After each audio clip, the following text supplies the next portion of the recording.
ভগবতে বাসুদেবায়। শ্রীমদ্ ভাগবত মহাপুরাণ। তো পুরাণের সৃষ্টিকালীন যে সামান্য একটু কথা আজ আমি রাখছি।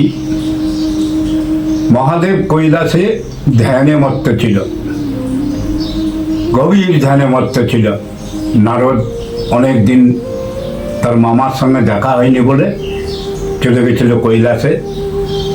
মামা মামা করে 3 বার ডেকেও মহাদেবের কোনো সাড়া পায়নি, তিনি ধ্যানে মগ্ন ছিলেন। সাড়া না পেয়ে ঘুরে এসে তার মামি অর্থাৎ সতীকে বলল, মামি, মহাদেব কি এত ধ্যান করে, কার ধ্যান করে? আর ওই যে পঞ্চমুণ্ডির আসনে বসে আছে তিনি ধ্যান করছেন, তো এই মাথাগুলো কার? এগুলো তুমি জেনে আমাকে বলতে পারবে? তাহলে ঠিক আছে, দেখি, আমি যাই। কিন্তু সতী যখন গেছে তখন তো তার ধ্যান ভাঙবেই। সতীর আগমন বার্তা পূর্বেই পেয়ে গেছে। সতী গিয়ে যখন দাঁড়িয়েছে তখন প্রভুর ধ্যান ভেঙেছে। প্রভুকে জিজ্ঞেস করলো, প্রভু, এই যে 5টা মাথার উপর তুমি ধ্যান করো, এগুলো কার মাথা গো? আর কি ধ্যান করো তুমি সারাদিন বসে বসে? তখন প্রভু বলছে, সতী, এ অনেক বড় কথা, এই কথা তোমাকে সামান্য 2-1টা কথার মধ্যে আমি বুঝাতে পারবো না। এটা হচ্ছে অমর কথা। এই কথা যে শুনবে সেই অমর হয়ে যাবে। তার জন্য এই কথা আমি কাউকে কোথাও শোনাই না। তো তুমি যখন একান্ত অনুরোধ করছো, তখন এই অমর কথা আমি তোমাকে শোনাবো। সেই অমরনাথ গুহার মধ্যে প্রভু যে ধ্যান করছিলেন, সেখানে তখন জেগে বসলেন। সতীকে পাশে বসিয়ে অমর কথা শুরু হলো। নন্দীকে বলল, কাশ্মীরের আগে যে নন্দী গ্রাম আছে, নন্দীকে বলল, নন্দী, তুমি এই রাস্তায় পুরো পাহারা দিবে, কোনো জীবের যেন এখানে অধিষ্ঠান না হয়, কোনো জীব যেন এখানে না আসতে পারে, তুমি লক্ষ্য রাখবে। নন্দী চলে গেল নন্দী গ্রামে, সেখানে রাস্তার মধ্যে বসে পড়ল। কোনো জীব যাতে সেখানে না আসতে পারে সেইটা তার দেখার দায়িত্ব ছিল। এই অবসরে অমর কথা শুরু হলো। মা সতী তার পাশে বসে আছে। অনেক রাত্রি হয়ে গেল অমর কথা শুনতে শুনতে। সতীর তখন খুব ঘুম চলে এসছে। প্রভুর জাঙে মাথা দিয়ে সতী ঘুমিয়ে গেল। কিন্তু মহাদেব যে বলে যাচ্ছে অমর কথা, সেইটাও হু হু হু করে তার আওয়াজ দিয়ে যাচ্ছে যে আমি শুনছি। এই করতে করতে গভীর ঘুমে যখন সতী চলে গেল, তখন সে দেখছে একটা হু হু হু করে আওয়াজ আসছে। এটা কিসের আওয়াজ? তাহলে সতীতে ঘুমিয়ে পড়েছে অঘোর ঘুমে, এটা কিসের আওয়াজ? উপর দিকে তাকে দেখছে, আওয়াজটা আসছে উপর থেকে। সুখ এবং সারি সেই মন্দিরের উপরে বসেছিল, অমরনাথ গুহার উপরে।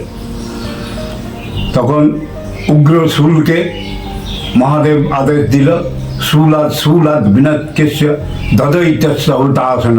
শুল তখন ওদিকে ধাওয়া করলো। ইত্যা অবসরে সুখ সেই মন্দির থেকে উড়ে গেল। উড়তে উড়তে উড়তে উড়তে নৈমিষারণ্য, যেখানে ব্যাসদেবের আশ্রম ছিল, সেইখানে সত্যবতীর অজস্বলায় ছিল। তখন গামছা দিয়ে যখন চুল ঝাড়ছে, তার মুখটা হা হয়েছিল।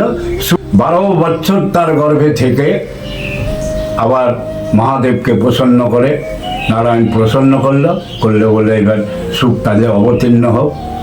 এবার তাইলে সুখ অবতীর্ণ হলো। 12 বছর পরে সে কী করলো? তার তখন কোনো জাত সংস্কার কিছুই হয়নি। তার নালটা পিঠের উপর নিয়ে সেই জঙ্গলে প্রবেশ করলো, বনের মধ্যে প্রবেশ করলো। এই হচ্ছে সুখদেবের বৃত্তান্ত। আমি সুখদেব সম্বন্ধে এবার বলছি। যং প্রব্রজন্তমনুপেতমপেত কীর্তন দপ্যায়ন বিরহ কাতরয়জুভাব পুত্রেতি তনময় তয়তর্বভীন দুর্তং সর্বভূত হৃদয়ং মুনিমানতয়স্মি। শ্রী সুখদেবের তখন উপনয়ন বা সংস্কারও হয়নি। ফলত লৌকিক ও বৈদিক কর্মানুষ্ঠানের অধিকার তিনি লাভ করেননি। সেই সময় তাকে একাকী সন্ন্যাস গ্রহণের উদ্দেশ্যে যেতে দেখে পিতা বেদব্যাস পুত্র গৃহে কাতর হয়ে পুত্র পুত্র বলে আহ্বান করছিলেন। সেই সময় তন্ময় থাকা সুখদেবের হয়ে বৃক্ষলতাদি প্রত্যুত্তর দিয়েছিল। সর্বভূতের হৃদয়ে অবস্থিত সেই সুখদেবকে আমি নমস্কার করি।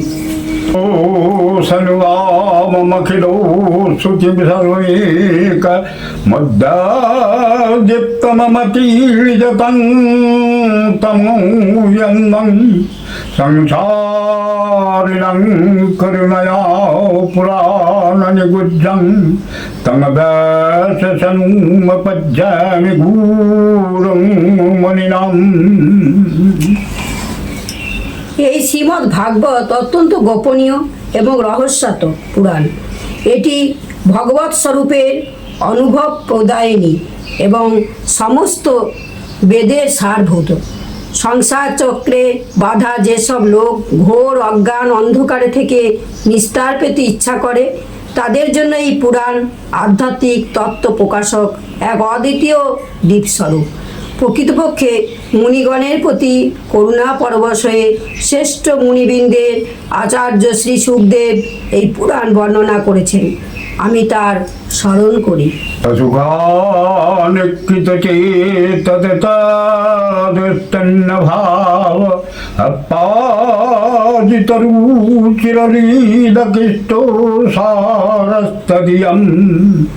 বতন্নূতকৃপয়া তত্ত্বদীপং পুরাণং মখীল বিজনগ্नं ব্যাসসূনুং নতোऽস্মি।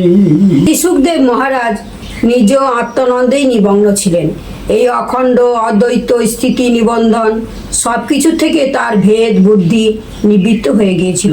তবুও মুরলী মনোহর শ্যামসুন্দরের মধুময়ী মঙ্গলময়ী মনোহারিণী লীলাসমূহ সুখদেবের চিত্তবৃত্তি সমূহকে আকৃষ্ট করে রেখেছিল এবং তিনি সুখদেব জগৎ সংসারের প্রাণীদের প্রতি কৃপাবশত ভগবত তত্ত্ব প্রকাশক এই মহাপুরাণ প্রচার করেছেন।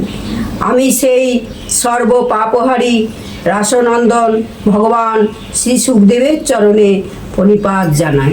ওম সচ্চিদানন্দ রূপায় বিশ্বোৎপত্তিহেতবে তাপত্রয় বিনাশায় শ্রীকৃষ্ণায় বয়ং নমঃ।